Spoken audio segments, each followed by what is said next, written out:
ආයුබෝවන් අද මම ඔබ මුණ ගැහෙන්නේ සුවිශේෂී කාරණාවක් සම්බන්ධව.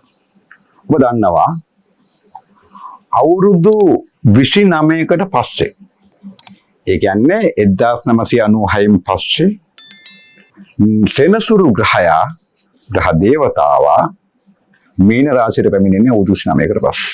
ඒ තමයි මාර්තු මාසේ 29 වෙනිදා රාත්‍රී 9:41ට. මේක සුවිශේෂී අවස්ථාවක්. මේකෙන් අපිට ප්‍රයෝජනයක් ගත යුතුයි. අපි කොහොමද ප්‍රයෝජනයක් ගන්නෙ?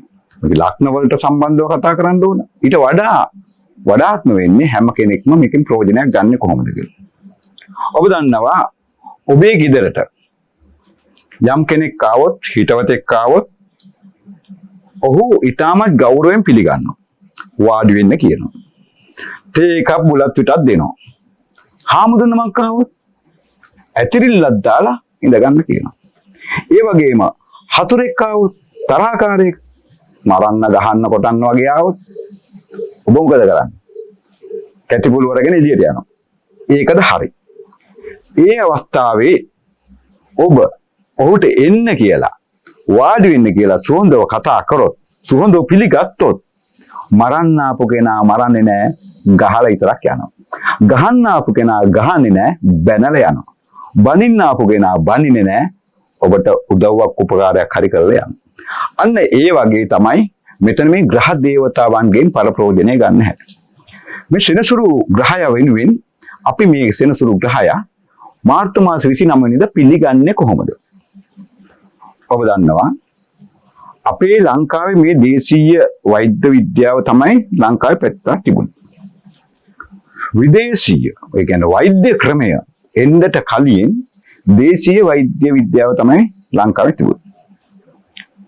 එදා ඒ දේශීය වෛද්‍ය විද්‍යාව තමයි ආයුර්වේද වෛද්‍ය විද්‍යාව කියලා කියන්නේ. ආයුර්වේද වෛද්‍ය විද්‍යාවත් 8කට බෙදලා තියෙනවා. 8කට. මෙන්න එකක් තමයි ඔය දැන් මම කියන්න හදන්නේ. 8න් මොකද්ද? එකක් තමයි ආයුර්වේද නාමයේ අනුව දේවතා, සුර, යක්ෂ, ප්‍රේත, භූත, පිසාච, කුම්භාණ්ඩ වගේම ග්‍රහෝපාත්‍ය වෙතස්තන් කියලා කොටසකට බෙදලා තියෙනවා. ඒ කියන්නේ ඔය යක්ෂයන්ගෙන්, ප්‍රේතෙන්ගෙන්, කුම්භාණ්ඩෙන්ගෙන්, දෙවියන්ගෙන්, සුරයන්ගෙන්, අසුරයන්ගෙන් වගේම ග්‍රහයන්ගෙන් ඇතිවෙන හානි සඳහා, ලෙඩ රෝග සඳහා ප්‍රතිකර්මයක් හැටියට ශාන්ති කර්ම, බලි කර්ම හා ග්‍රහෝපාද්‍ය පූජා. ඒ කියන්නේ ග්‍රහ පූජා පවත්වන්න කියලා තමයි ආයුර්වේදයේ ඔය කොටස් 8න් එකක් වෙන් කරලා තියෙන්නේ. අන්න ඒ අනුව මේ සෙනසුරු ග්‍රහය මාරු වෙන දිනය 29 වෙනිදාට අපි විශේෂ දෙයක් කියනවා. මම ඔබේ ලග්න ඔබ වෙනුවෙන් ඔබේ ලග්නෙන් ලග්නයට ඔබට වෙන්නේ මොකද්ද කියන එකත් මම කෙටි විස්තරයක් කියනවා. නමුත් ඊට ඉස්සෙල්ලා ඔබ දැනගන්න ඕන මේ සෙනසුරු අපි පිළිගන්නේ කොහොමද කියලා. 29 වෙනිදා ඔබ කොයි තරම් වැඩ රාජකාරී තිබුණත් අවුරුදු 29කට පස්සේ මේ අවස්ථාව ලැබෙන්නේ, මේ chance එක ලැබෙන්නේ සමහර විට ඔබට මේ විපත උදා කරලා දෙන්න. ඒක නිසා එතනින් බේරෙන්න ඔබ එකෙන් ප්‍රයෝජනය ගන්න කරන්න ඕන. ඔබ 29 වෙනිදා ඔබට හැකි වෙලා ගිහිල්ලා බෝධියක් ළඟට ගිහිල්ලා බෝධි පූජාවක් පවත්වන්න. පවත්වලා සූදානම් වෙලා ඉන්න. ඊට පස්සේ තමයි එදා රෑ 9:41ට තමයි මෙන්න මේ මම කියන සුවඳ පහන දැල්විය යුත්තේ. මොකද්ද සුවඳ පහන? අපි බලමු. මේ තියෙන්නේ දෙව්සඳ පුවත්පත වෙනුවෙන් නිෂ්පාදනය කරපු පහන. මේ පහන නිර්මාණය කෙරේ ඉතාමත් අසීරුතාවයකින් දැවැන්ත ලෙස කටයුතු කරලා. මේකට තියෙනවා ඖෂධ වර්ග රාශියක්. ඔබට පේනවා ඇති පහන. ඖෂධ වර්ග රාශියක්. මේ පහනට ගත්තු තෙල් වර්ග ගැන කතා කරනවා නම් සෙනසුරුට ඇති තෙල් ගාක් කට්ටිය එළඟි තෙල් කියලා කියනවා. ඒක සම්පූර්ණ වැරදි. සෙනසුරුට අයිති වෙන්නේ තල තෙල්. නමුත් එළඟි තෙල් අයිති වෙන්නේ ගුරු ග්‍රහයට. මෙතන ග්‍රහය 3 දෙනෙක්ගේ විශේෂ අවධානයක් තියෙනවා. ඒක තමයි සෙනසුරු ග්‍රහය මාරු වෙනා වගේම ගුරු සහ රාහු. ඒ දින කීපයක් තුල සිද්ධ වෙන්නේ. ඉතින් මේ රාහු වෙනුවෙන් එළඟි තෙල්, රාහු වෙනුවෙන් පස් තෙල්, ගුරු වෙනුවෙන් එළඟි තෙල්, සෙනසුරු වෙනුවෙන් තල තෙල් සමග ඖෂධ වර්ග රසක්. මෙතන තියෙනවා තල තියෙනවා, සියලුම ඒ සුවඳ සුදු හඳුන් තියෙනවා, රත් හඳුන් තියෙනවා ආදී වශයෙන් ඖෂධ වර්ග රාශියක් මේ පහන තුල ඇතුළත් කරලා තියෙනවා. මේ තෙල් හිඳින්නේ කොහොමද? අන්න ඒක වැදගත් වෙනවා. ඔබ දන්නවා යම් කිසි තෙලක් හිඳින ආකාරයක් පිළිවෙලක් තියෙනවා. ඒ තමයි මේ තෙල හිඳින්දී අපි භාවිතා කරන ග්‍රහයන් 7 දෙනෙක්ගේ. ග්‍රහය සහ රාහු ග්‍රහය කියන්නේ ඡායා ග්‍රහයන් දෙන්නෙක් නිසා ඔවුන්ට අයිති කෙසෙල් සහ කෙසෙල් පට්ටයත් වැටගිය කොලයක් තියලා ඔතාගත්තු අනිකුත් නුග, බෝ, කරඳ, දිවුල්, දිඹුල් ආදී ඒ කෝටු අරගෙන දෑතින් තමයි මේ තෙල හිඳවන්නේ. මේකට අවශ්‍ය වෙන ඖෂධ වර්ග සියල්ලම දාලා, එළඟි තෙල් දාලා, පොල් තෙල් දාලා, පස් තෙල් දාලා, තල තෙල් දාලා මේ සියල්ලමත් එක්ක ජීවන් කරමින් තමයි තෙල හිඳින්නේ. මේ විදිහට තමයි මේක සිද්ධ කරේ. ඔබට ඒ දෙවියන්ගේ ආකර්ෂණය, ග්‍රහ දේවතාවන්ගේ ආකර්ෂණය සහ දෙවියන්ගේ ආශිර්වාදය ලබා ගැනීම සඳහා තමයි අපි මේ කාර්යය කරේ. අපි බලමු දැන් මෙතන මේකේ තියෙනවා මේ විස්තර පත්‍රිකාවක් තියෙනවා. මේකත් මේ පහනත් එක්ක ලබා දෙන විස්තර පත්‍රිකාවක්. ඒ විස්තර පත්‍රිකාව මේ පහන් සමග පෙට්ටියේ සඳහන් කරලා තියෙනවා. ඒ තමයි මෙන්න මේ විස්තර පත්‍රිකාව. මේ විස්තර පත්‍රිකාවේ තියෙනවා ඔබගේ ලග්නයට ඔබට තියෙන පිළිබඳවත් මම පොඩි විස්තරයක් ගේන්නම් ලග්නයට. මම මෙතන මේ වෙලාවේ ඔය සෙනසුරු අවුරුදු 29කට පස්සේ එන විට ඉස්සෙල්ලාම එන්නේ මීන ලග්නය නිසා මම මීන ලග්නයෙන් පටන් ගන්නම්. මීන ලග්නයෙන් ගත්තොත් දීර්ඝ කාලීන පවතින රෝග ඔබට එදෙනවා. ඒ වගේම දියුණුව නැති කරනවා. වේදම් වැඩි කරනවා. ඥාතින් අමනාප වෙනවා. ඇවිදිලි ඇති කරනවා. පාඩු ඇති කරනවා. රැකියා හිමි කරනවා. නිලතල හිමි කරනවා. ඒ වගේම ඊ타ත්ම නරක කාලයක් තමයි මීන ලග්න හිමි ඔබට උදා වෙලා තියෙන්නේ. ඊට පස්සේ බලන්න මේෂ ලග්න හිමිය. දැන් අපි මේෂ ලග්න හිමිය ගැන කියලාම මම ඔබට අනික් කාරණාව කියන්නම්. වසර 7ක්. වසර 7මාරක් මතක තියාගන්න. වසර 7මාරක දැවැන්ත අපල කාලයක් උදා කරන්නේ මේෂ ලග්න හිමියට. නීති ප්‍රශ්න අනිවාර්යයෙන්ම ඇති කරනවා. ඔබ නීති ගැටලුවට පහත් වෙනවා. අර මේ තියෙන මොනයන් හෝ හේතුවක් මත එක්කෝ මැණික් මල්ලකට හරි ඔබ අරගෙන ගිහිල්ලා ඉර කරන්න පුළුවන්. ඒ වගේ ඔබ ප්‍රශ්න වලට ඇති කරනවා. සෞඛ්‍ය පීඩා ඇති කරනවා. වියදම් අධික කරනවා. අනිවාර්යයෙන්ම නිතර රෝගී වෙනවා. එතකොට මෙන්න මේ විදිහට තමයි මේ ලග්න වෙන්නේ. ඊගාට තවත් තියෙන ලග්න ඊළඟ උසබ ලග්නේ. ඒ කියන්නට ඉස්සෙල්ලාම ඔබට කියන්න ඕන මේකේ කිව්ව කාරණා ඉතුරු ටික මේක අපි කිව්වා. දැන් මේකේ තියෙනවා ඒකට ගත්තු දේවල් වලදී අර ඉඹුල් දිඹුල් කොලොන් කොහොඹ බෝ කරඳ නුග කියන දේ අරගෙනනේ ලීයක් අරගෙන හදාගන්නේ. ලීයක් අරගෙන හදාගෙන තමයි ඒ ලී ටික ඔක්කොම අරගෙන කෙසෙල් කොලයකින් ඔතල ගන්න. ඒ කියන්නේ කේතුට අයිති කෙසෙල් පට්ටෙන් ඔතලා රාහුට අයිති වැටගේ කොලෙන් තමයි මේක සම්පූර්ණයෙන්ම අපි අරගෙන මේ කාර්යය කරන්නේ. එතකොට මේක කරද්දී එකපාරටම මන්ත්‍රය කියන්න හොඳ නැහැ. මොකද ඊට ප්‍රථම ඒ ග්‍රහයන් සමග සම්බන්ධ කරගන්න නම් ඒ ග්‍රහයන්ගේ අපිට මුකට අවසරය ලබා ගන්න. ඕං ඉන්ද්‍ර මුක හේල මුක මහරජා ඒ මුක උදේ බ්‍රහ්ම රූපය මර්ධ මහේශ්වර රූපය සවස විෂ්ණු රූපය. ඒ කියන්නේ උදේට බ්‍රහ්ම රූපය, මධ්‍යම මහේශ්වර රූපය, සවස විෂ්ණු රූපය ආදී ආකාර තුනක් ඇති සූර්ය දිව්‍ය රාජයාගේ සරණයි මම ආදගන්නේ. ඒ විදිහට මේ මන්ත්‍රය කියන්නේ. ඒ කියන්නේ සූර්ය දිව්‍ය කියලා කියන්නේ මේ ග්‍රහයන්ගෙන් ප්‍රධානිය. ඒතර සූර්ය දිව්‍ය අරගෙන තමයි ග්‍රහයන්ගේ ප්‍රධානිය රවි ග්‍රහය අරගෙන තමයි මේ කාර්යය කරන්නේ. රවි ග්‍රහය උපදෙස් ඇතුව, අනුබල ඇතුව, ආශිර්වාද ඇතුව, ඒ පිහිට ඇතුව තමයි මේ තෙල. ඒතර ඒක අපි සාමාන්‍ය තෙලක් හින්දිනකොට බතක් කූරු ගන්නකොට තනිය ඉතින් කූරු ගෑවට කවන්න. මේක අත් දෙකම පාවිච්චි කරන්න ඕනේ තෙල හින්දිද්දි. අන්න ඒ විදිහට අපි තාමත් අසීරුවෙන් තමයි මේ තෙල හින්දේ. මේ තෙල හින්දලවලා මේ විදිහට මේ පහන නිර්මාණය කරේ. මේ තාමත් සුළු පහන් ප්‍රමාණයක් විතර අපේ ගාව තියෙන්නේ. අපි ඔක්කොම බැලුවොත් අපේ පහන් 1046ද නේ 46. ඔය 1046යි අපි හැදුනේ. ඒ 46 අපිට අත්‍යවශ්‍යම අවශ්‍යයි අපේ කාර්ය මණ්ඩල බලාපොරොත්තුෙන් ඉන්න බොහෝම දෙනා කවුරුත් මේ වෙනුවෙන් බොහෝම කාලයක් තිස්සේ මහන්සි වුණා. එතකොට ඔබතුමත් බලාපොරොත්තුෙන් ඉන්නවනේ. හරි දෙන්නම්. අපි ඒ නිසා 46 එහෙම පැත්තකින් තියලා ඒ 1000ක් විතරක් තියෙනවා අපේ ගාව. ඒ 10 ඔබට ලබා ගන්න පුළුවන්. ඔබ ඉක්මනින්ම මේ සඳහන් වෙන අපේ මේ සංවිධායක මණ්ඩලයේ ඒ සභාපතිතුමාගේ අංකය සඳහන් වෙනවා. එතුමාට කතා කරලා කිව්වම ඒ පදනම මගින් ඔබට ඔබේ නිවසටම මේ පහන ගෙනලා දෙන්න අවශ්‍ය කටයුතු කරાવી. ඔබ ඒක ගැන සැලකිලිමත් වෙන්න ඕන.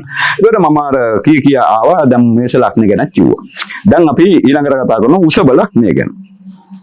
වෘෂභ ලග්න හිමියාගේ සෙනසුරු වෙන්නේ 11 වෙනිට. අන්න පොඩි chance එකක් තියෙනවා. ඔබට හොඳයි. මොකද පිවිසෙන්නේ 11 වෙනිට. යහපත් කාලයක් ලැබීමට ඉතාමත් යහපත්. ඉතිරි අඩුයි. නමුත් වියදමට අවශ්‍ය මුදල් ලැබෙනවා. ඉතිරි අඩුයි. නමුත් වියදමට මුදල් ලැබෙනවා. ඔබට හොඳ කාලයක්. ඒ ඔන්න මං කියාගෙන එන ලග්න වලින් මට හම්බ වුණු පළවෙනි ලග්නය වෘෂභ ලග්නය. එයාගේ 11 වෙනිටයි සෙනසුරු වෙන්නේ. ඒක නිසා ඔබ වාසනාවන්තයි. ඔබට යහපතක් තියෙනවා. දැන් මම කිව්වනේ ඔබට හොඳයි කියලා 11 වෙනිට.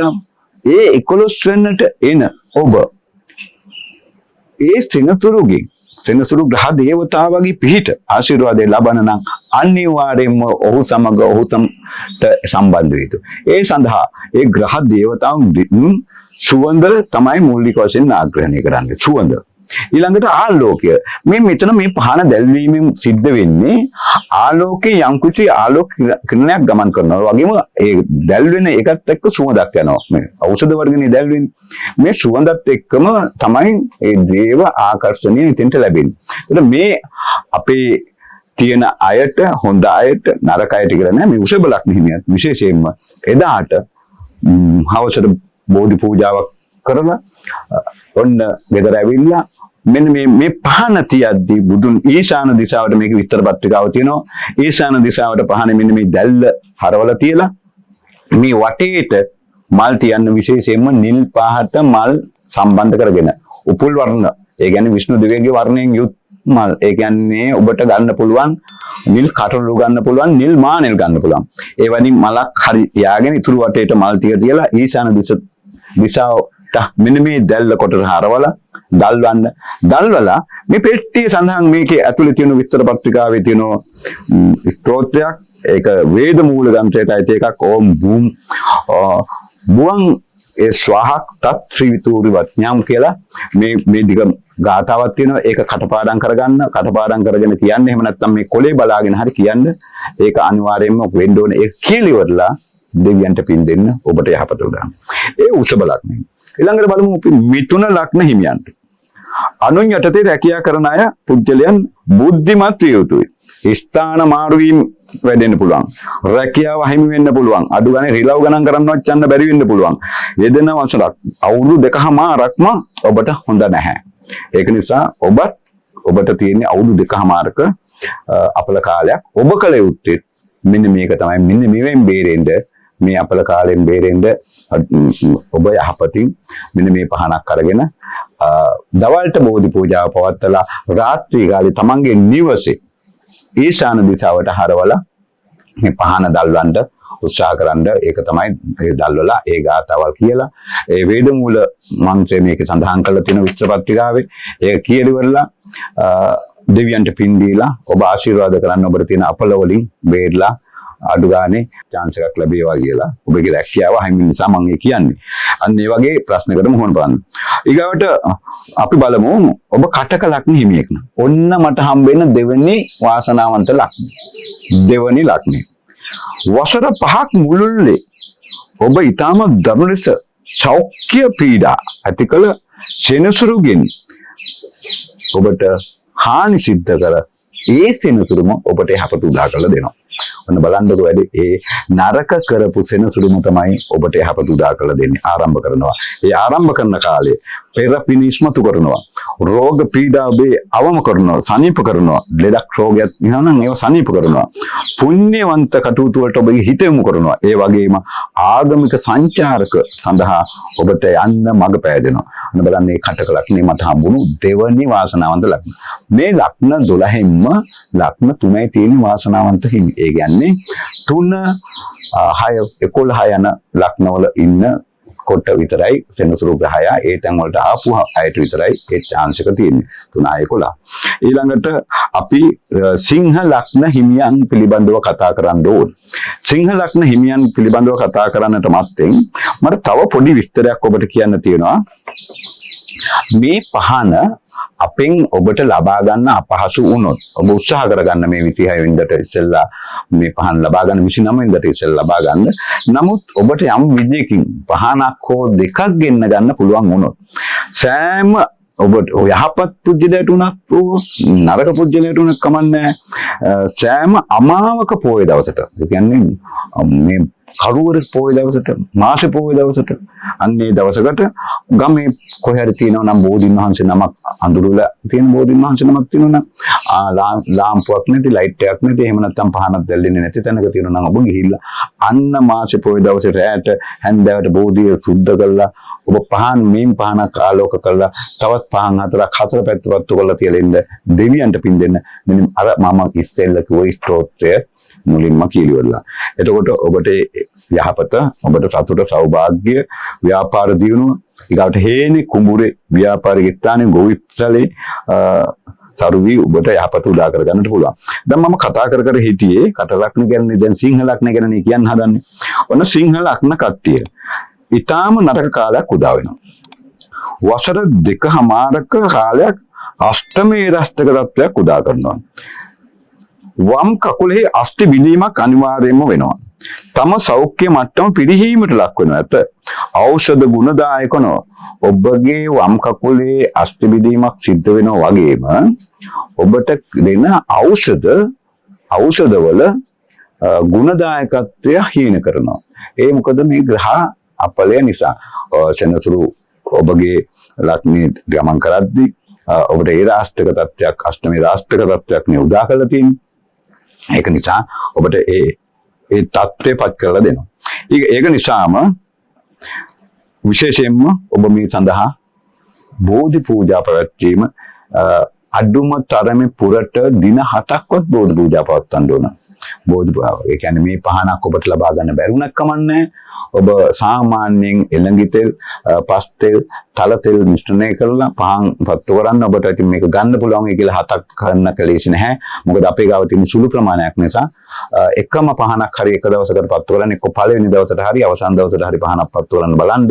මේන් පහන නැත්නම් ඔබ අනිත් පහන් පත්තු කරලා බෝධි පූජාව තියලා ඔබ ආශිර්වාද ලබා ගන්න බෝධියක් ගාව පුරට දින 7ක් ඔන්න පුළුවන් නම් හරියට මේ පුර උදා වෙනවා දෙවනි අප්‍රේල් මාසේ 2 වෙනිදා මාර්තු මාසේ 29 වෙනිදා තමයි සෙනසුරු ග්‍රහය මාරු වෙන්නේ.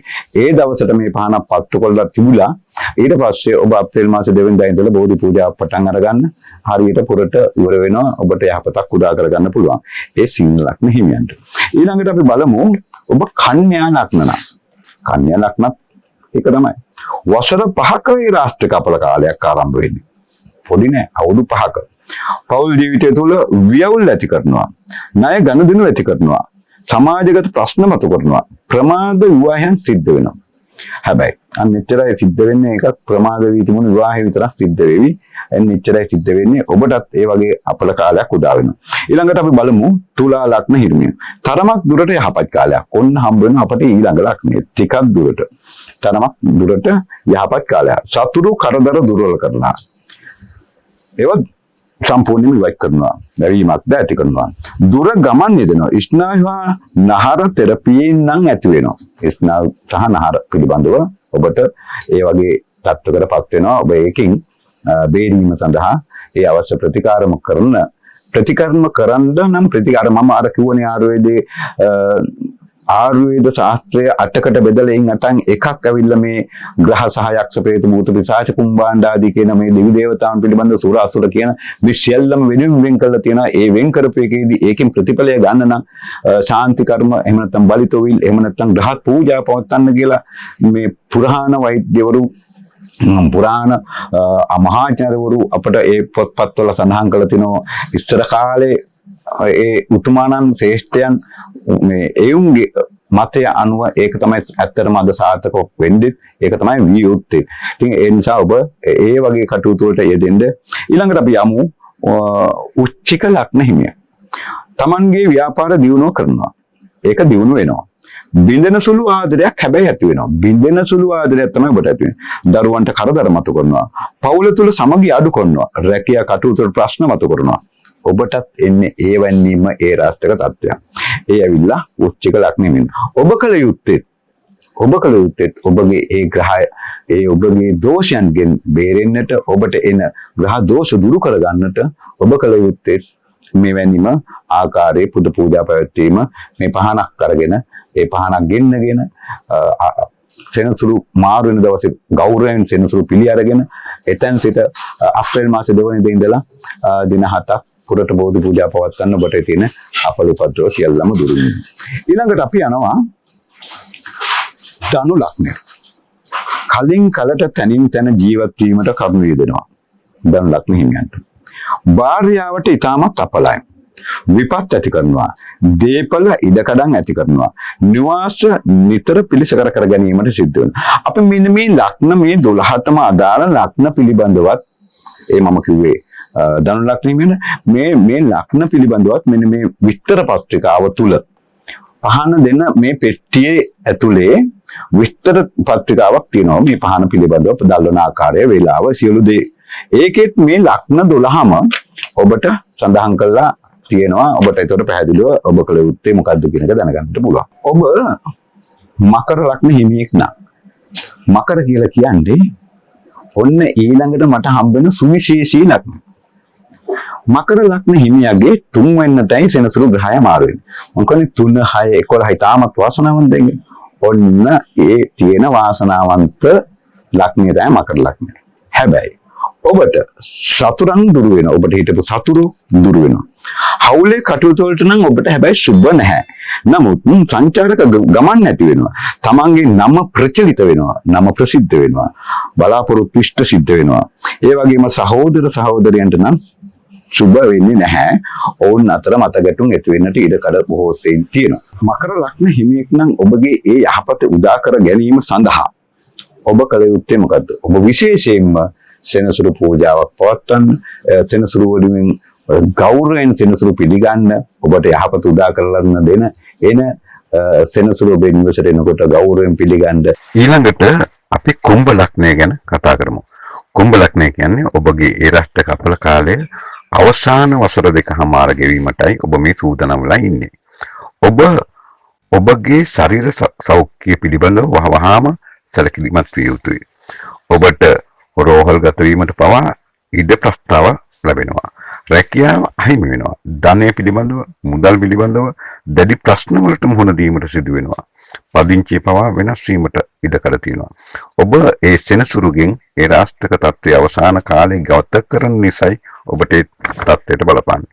අන්න ඒ නිසාම මම ඔබට කියනවා දෙව්සඳ විසින් නිර්මාණය කර ඇති දෙව්සඳ සෙනසුරු සුවඳවත් වූ පහන නියමිත දිනට හෝ සෑම මාස පොහොය දිනකම සෙනසුරු පහන දල්වන ලෙස දල්වා ඒ ආශිර්වාදය ලබා ගන්නා ලෙසට මම ඔබට ආරාධනා කරනවා.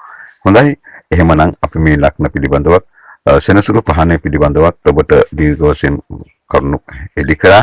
ඔබට සුබ දවසක් වේවා.